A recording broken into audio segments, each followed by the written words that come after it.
किसान आंदोलन के समाधान के लिए सुप्रीम कोर्ट ने 12 जनवरी को बड़ा फैसला लेते हुए केंद्र की नरेंद्र मोदी सरकार के 3 कृषि कानून पर अगले आदेश तक रोक लगा दिया है।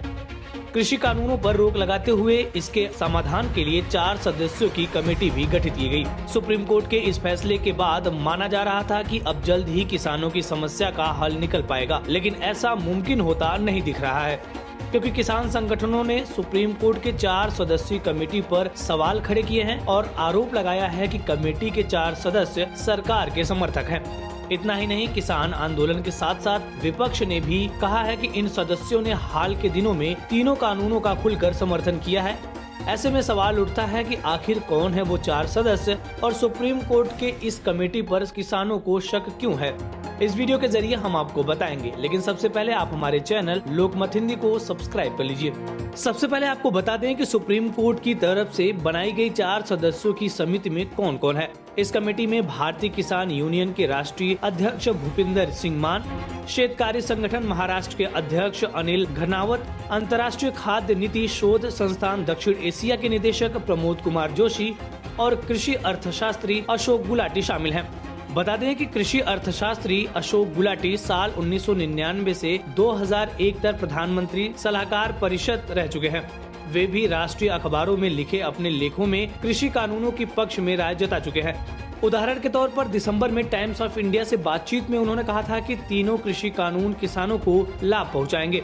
वहीं अनिल घनवत शेतकारी संगठन के अध्यक्ष हैं। ये समूह कृषि कानूनों की खुशी मनाई थी।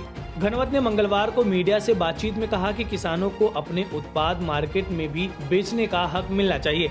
भारतीय किसान यूनियन के राष्ट्रीय अध्यक्ष भूपिंदर सिंह मान की बात करें तो वो किसान के उस समूह का हिस्सा थे जिसने दिसंबर में केंद्रीय कृषि मंत्री नरेंद्र सिंह तोमर से भेंट की थी और नए कानूनों को लेकर समर्थन जताया था।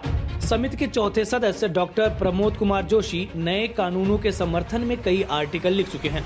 इन बातों का जिक्र सुप्रीम कोर्ट का फैसला आने के बाद मंगलवार को ही आयोजित किसान संगठन ने अपने प्रेस कॉन्फ्रेंस में कर चुके हैं। प्रेस कॉन्फ्रेंस में किसान नेता डॉक्टर दर्शनपाल ने कहा कि हमने पंजाब किसान संगठनों के साथ बातचीत की। कल यानी 13 जनवरी को हम पूरे संयुक्त किसान मोर्चे की बैठक करेंगे।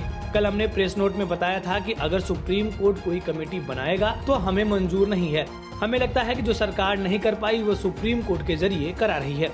कि सुप्रीम कोर्ट के जरिए गवर्नमेंट अपने कंधे से बोझ को हटाकर सुप्रीम कोर्ट के जरिए कमेटी बनाने जा रही है, जिसका हमने आपत्ति की। वहीं किसान नेता बलबीर सिंह राजेवाला ने कहा कि किसान संगठनों ने कभी मांग नहीं की सुप्रीम कोर्ट पर जारी गतिरोध को समाप्त करने के लिए समिति का गठन करे और आरोप लगाया कि इसके पीछे केंद्र सरकार का हाथ है।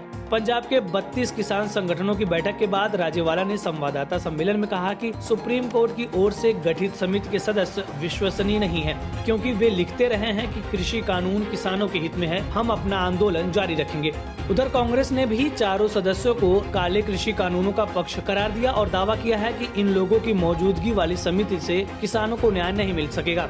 पार्टी के मुख्य प्रवक्ता रणदीप सुरजेवाला ने ये भी कहा है कि इस मामले का एकमात्र समाधान तीनों कानूनों का रद्द करना है। कांग्रेस की मध्य प्रदेश इकाई ने गुलाटी और जोशी की ओर से लिखे गए और घनवत और मान के हवाले से सभी खबरों को टैग किया, जिनमें ये लोग कानूनों को रद्द करने के खिलाफ अपना पक्ष रखते नजर आ रहे हैं। वहीं घनवत ने मंगलवार को कहा कि इन कानूनों के माध्यम से उनकी संगठन की पुरानी मांगों को आंशिक रूप से लागू किया गया है और ऐसे में उनका प्रयास होगा कि कानूनों में सुधार हो। हालांकि उन्होंने अनुबंध यानी कॉन्ट्रैक्ट आधारित खेती समेत कई सुधारों का समर्थन किया है। उन्होंने कहा कि हम केंद्र के इन तीनों कानूनों की सराहना नहीं कर रहे हैं। शेतकारी संगठन ने सबसे पहले इन संशोधनों पर जोर दिया था। समिति के सदस्य घनवत ने कहा कि समिति में मेरी भूमिका किसानों के हितों की रक्षा करने और कानूनों में सुधार करने की होगी।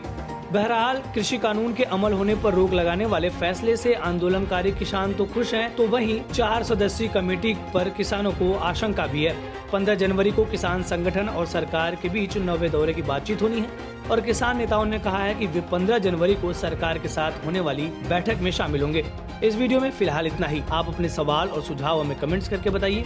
बाकी देश और दुनिया की ताज़ा तरीन खबरों की अपडेट्स के लिए हमारे चैनल लोकमत हिंदी को सब्सक्राइब कर लीजिए। अगर आप ये वीडियो फेसबुक पर देख रहे हैं तो हमारे पेज को लाइक और फॉलो कर लीजिए।